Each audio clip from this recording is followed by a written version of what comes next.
Hey everybody, this is Alex with Community Publishing, communitypublishing.org, and we're super excited to have our newest blogger, multimedia blogger, Chris Brennan.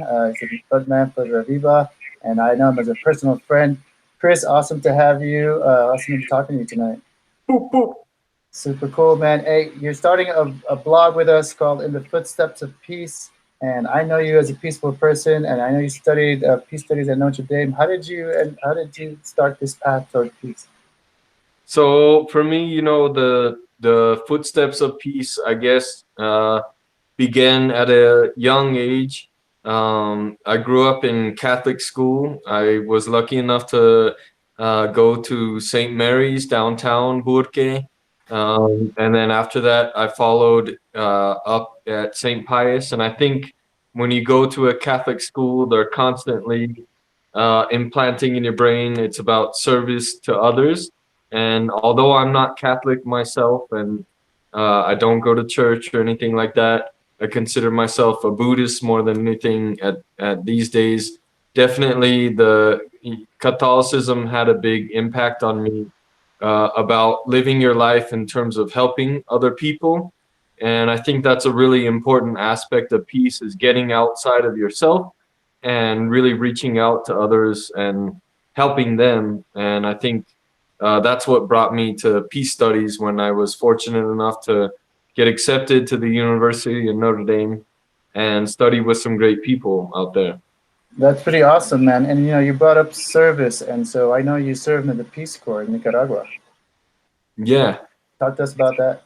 Yeah, so while I was at Notre Dame and studying with some people, I was lucky enough to study with a big international cohort. So we had people from Africa, Turkmenistan, Canada, South America, and they all encouraged me to participate in the Peace Corps. I felt like it was a good way to serve my country, but also without violence and kind of just participate, in this world. So I served about 3 years down in Nicaragua. I was a TEFL volunteer, which is teaching English as a foreign language, and I loved it. I was blessed to be in the beautiful community of Pearl Lagoon. It's a beautiful place. They speak Creole. The people are really kind there, and they taught me more than I could ever have taught them. It was more them teaching me about peace than it was me teaching them. But hopefully, they learned a little bit, and we had some good laughs along the way. Yeah, that sounds pretty awesome. It sounds like a peaceful place, and with that, I know there's personal peace and interpersonal peace and global peace. What are you going to be talking about with your blog article?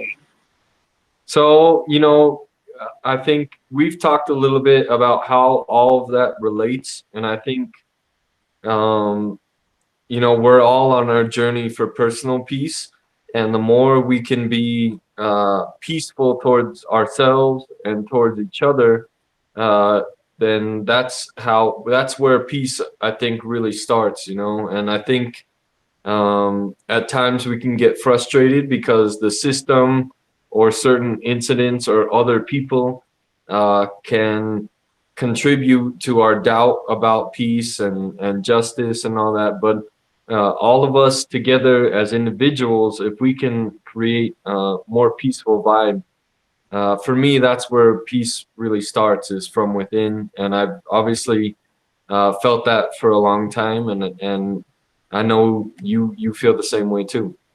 Yeah, no, that's a good point. Starting from within yourself.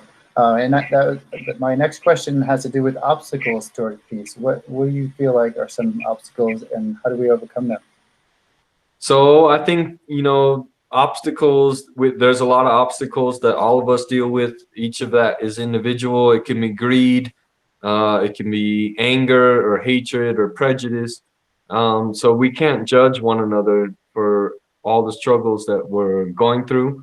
Obviously, it's not an easy life for any of us, but I think there are some tools that all of us can learn in terms of compassion, empathy for one another, and just trying to stand up for what is right. The more that I feel that I stand up for what I feel is the right thing to do, regardless of belief or religion or whatever.